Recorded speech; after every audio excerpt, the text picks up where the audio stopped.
I'm the creative director here, as well as head of programming. This is an early start of our International Women's 2 weeks. It's actually International Women's Day every day of the year. But so sometimes, as a programmer, sometimes I'm struggling with content because I need to find a film generally that I can somehow link. This year I'm completely overwhelmed, and it's fantastic with Maybrak on top of everything else, coming up with a careful small question. How would I feel if she would bring me a load of photographs from Eritrea and about women guerrilla fighters? That was not very difficult for me to say yes to. That was just, what a fantastic offer, thank you very much.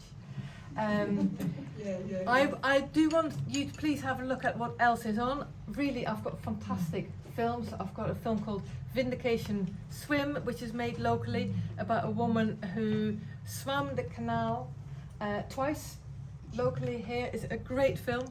There's one film, and that's related to a photograph here. It's called Copa 71. In 1971, there was a world football competition in Mexico. It's a documentary, so reconstruction from lots of footage. I was on the edge of my seat. It's so well put together. It's very, very exciting. But Eritrea has got a very different story there, so which is so interesting to hear. So Maybrak put this, had all the photographs printed and framed, and our events manager put it all up. And I had a quick chat with Maybrak about, okay, how shall we do the introduction? And Maybrak said, oh, I don't need much time, I'm just going to thank you, and the photos speak for themselves. Well, you may think that's right. That is really not right for me, because they're very nice pictures, but I have no idea what they're about and what they're saying. So this afternoon I asked Maybrak to talk me through it, and I've asked her to do that again for all of you, especially those who are not Eritrean and don't know that history. It is really amazing. So I would like to hand the not microphone but the stage to Maybrak, and with your patience please follow her around the pictures, because you're about to hear an amazing part of world history. And for me it's of course really great to do something that's kind of has got a local importance, because we've got people from Eritrea living in Lewes, and of course London is not very far, so there's lots of Eritrean people in London, and you know, the world, we are connected to the whole world, but having something so close, having Eritrea in our pocket is amazing, and having this exhibition here. I'd like to officially open this exhibition and hand over to Maybrak, who's going to say a few words and then a lot more words about the exhibition. Thank you very much. Within the EPLF, Eritrean People's Liberation Front, the first 5 women, unfortunately the number 5 is not in this picture, left the university to join the war.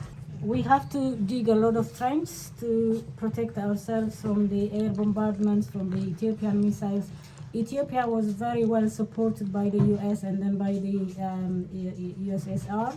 So there was a lot of highly MiG-21, MiG-23, MiG-27, air bombard ammunition. So we have to really dig and then cover with a lot of stones and a lot of wood to protect ourselves. This is Dr. Lainesh. She is still alive,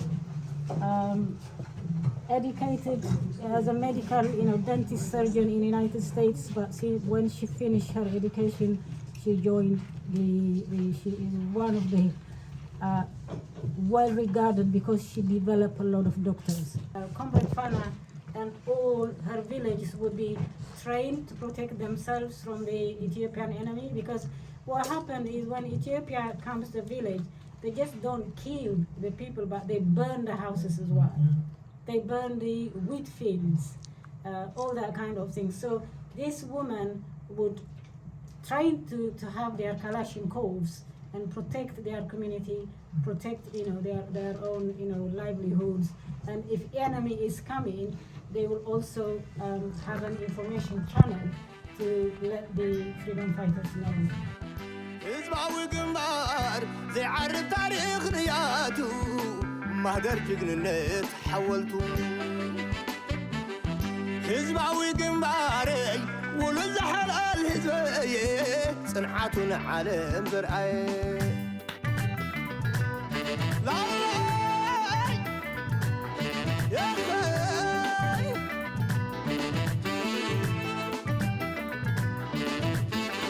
ህዝባዊ ግንባር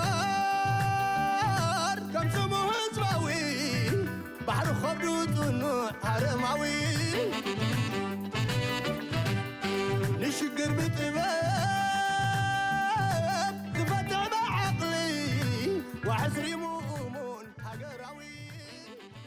Because I think for a long time, especially when it comes to the war situation, we're used to seeing pictures of women cooking, pictures of women washing clothes or feeding, healing people. But this is something quite iconic really. I think the first thing that comes to my head is bravery. Because, I mean, I know when you're young, you kind of feel like you can accomplish anything and take over the world. But if you take a step back and put yourself in these women's shoes, how brave and courageous they must have been to be fighting that fight that they were doing for not only themselves, but for everybody, for their families, for their villages, for their country. I mean, that's amazing. I was very moved to see these photographs of women's contribution. And I felt that they ought to be recognised and put on public display so that people could understand the sacrifice that women made and the contribution that they made. And here we are, they're actually really very good photographs. I guess I'm very impressed at the strength and the solidarity that these very young women had, both in their fighting and the support from the local civilian community. And I think, as was mentioned, I think it is very inspiring. So it's very interesting that this story has not come out before as an example of how things can be done differently. Of course, it was at a different time. So when the feminist movement was happening in Europe in the 60s, 70s, the kind of the first movement, so that was then at the same time when Eritrean women gathered together and created their union. So there is a kind of a crossover there. It's interesting, yeah. Long live Eritrean women. ህዝባዊ ግንባር ዘይዓርፍ ታሪኽ ንያቱ ማህደር ጅግንነት ሓወልቱ ህዝባዊ ግንባረይ ውሉድ ዝሓልኣል ህዝበየ ጽንዓቱ ንዓለም ዘርአየ ላላ